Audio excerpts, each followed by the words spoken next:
The phones of the National Bank Open headquarters wouldn't stop ringing.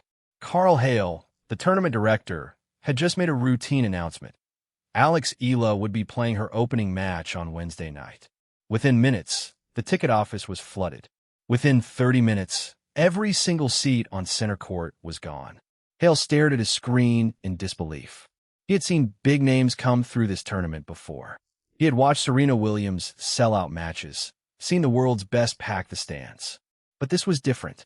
This was a 21-year-old ranked number 20 in the world, a player from a country that had never produced a tennis star. And she had just done what only Serena Williams had accomplished in the last 2 decades. We've never seen a player ranked outside the top 5 have this type of effect, Hale admitted. The Filipino fan army had descended upon Toronto, and they weren't just showing up. They were taking over. Toronto, Canada, August 2026. The National Bank Open, one of the most prestigious tournaments on the WTA Tour, had seen its share of legendary moments. But nothing could have prepared organizers for what happened when Alex Ela's opening match was announced. Karl Hale, the tournament director, had been monitoring ticket sales closely. He knew Ela was popular. He had seen the crowds at the DC Open, heard the chants of Ela that echoed through the stadium. But when he saw the numbers on his screen, he was stunned. The moment Ela's appearance was confirmed, tickets vanished. Within 30 minutes of the announcement, every seat on center court was sold. The capacity was 10,077. The demand was so overwhelming that organizers were forced to move her match from the grandstand, which held just 2,800 seats, to the much larger center court. A sold-out Wednesday night this early in the tournament is really unheard of, Hale said in a news conference. We've never seen a player ranked outside the top 5 have this type of effect. The tennis world was left speechless. The Ela effect had officially arrived in Toronto, and it was more powerful than anyone could have predicted. The Filipino community in Toronto is massive. According to the 2021 census, the population was listed at over 270,000. When Alex Ela's match was announced, they mobilized like never before. Jason Maglante, the senior director of ticket sales and services at Tennis Canada, who is himself of Filipino descent, had been watching the Ela phenomenon for months. He had seen firsthand how his community had embraced the young tennis star. Speaking to my family and friends in the community, people started asking me about her, Maglante recalled. And these are people who don't even follow tennis. The excitement was palpable. Filipino Canadians were not just buying tickets. They were organizing group gatherings, designing custom T-shirts with Alex Ela written on them along with the words Rise, Believe, Inspire. They were sharing information on social channels and preparing to pack the stadium.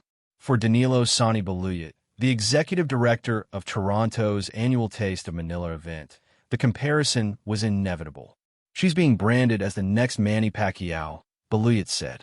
The tournament organizers understood the significance. They reached out to Toronto's Filipino community groups and the consulate to promote the event. But perhaps the most symbolic gesture was the food. One vendor changed one of its dishes from chicken teriyaki to a Filipino chicken adobo rice bowl in honor of Ela playing. The message was clear. Toronto was ready to welcome Alex Ela, and the Filipino fan army was ready to take over. The roar from the rare early tournament sellout crowd of 10,000 plus following match point of Ela's went over Alicia Park's surely could be heard across York University's sprawling campus. Philippine flags dotted the stands. The chant of Ela, Ela, grew deafening. Diane Castillo, a traveling Filipino journalist and former tennis player, described it as a super wild Filipino crowd. The loudest I have ever heard. It felt like it was in the Philippines. Incredible. For those in the GTA's large Filipino community, Elamania had been building for weeks. The scenes on center court, in the eyes of some longtime Canadian tennis watchers, rivaled some of the most electric moments in recent tournament history, such as Denis Shapovalov's stunner over Rafael Nadal in 2017. The one difference? Those achievements all feature Canadians. Wednesday was a showcase for the multiculturalism of Toronto, with the community showing up in big numbers to support potentially the biggest Filipino sports star since Pacquiao. It's the kind of noise that accompanies a Grand Slam win, and this is just the second round here in Toronto. Play-by-play man Mark Pecci said on the WTA Tour World Television feed after Ela's win. Inside the stadium, at least a dozen large Filipino flags were draped over railings and boxes and the upper deck. Fans arrived hours early. Some wore customized Alex Ela shirts. Families attended their first ever professional tennis match just to see her. One supporter even showed up wearing a dinosaur costume wrapped in the Philippine flag. Some viewers criticized fans for shouting during points, arguing that the noise went against traditional tennis etiquette and could distract the players. One commenter said it was disappointing that people are shouting between points before adding, "But man, what a crowd." Others pushed back against the criticism, arguing that tennis should welcome the enthusiasm of new audiences. One person called the atmosphere the new normal and said the sport needs to evolve as more communities become invested in it. The debate highlighted what Ela's success could mean for the sport. Many of the fans coming to watch her may be attending professional tennis for the first time, bringing the celebratory energy commonly seen at Filipino basketball, volleyball, and boxing events. Rosemary Ami Seaborn, who works with Beliat on the Taste of Manila, captured the community's pride perfectly. The one thing about Alex that everybody's proud about is that she acknowledges being Filipino in every event. She will correct your question and say, "I think what you should ask me is if I'm proud of being Filipino and being here." She has embraced it. I think she's really proud of what's happening. The fans were amazing and helped bring some life to sometimes stodgy tennis. Like the fans in the iconic Adam Sandler Happy Gilmore movie, they didn't follow the traditional Marquis of Queensberry rules and treated Ela's time on the court like part Pacquiao title fight and part rock concert. And Ela not only fed off it, but seemed to bask in it and soak in the energy of it. The Ela effect had become a global phenomenon. It had started in Miami, where the crowds had swelled with Filipino fans eager to watch their new hero. It had grown in Australia, where thousands had been turned away from her matches. It had exploded at Wimbledon, where she had defeated the defending champion. And now, in Toronto, it had reached a fever pitch. Karl Hale admitted that the response was unprecedented. "All the tournament directors are talking about it. Everybody in the industry is talking about it," he said. American tennis star-turned-podcaster Andy Roddick had called it Elamania. Elamania is fun.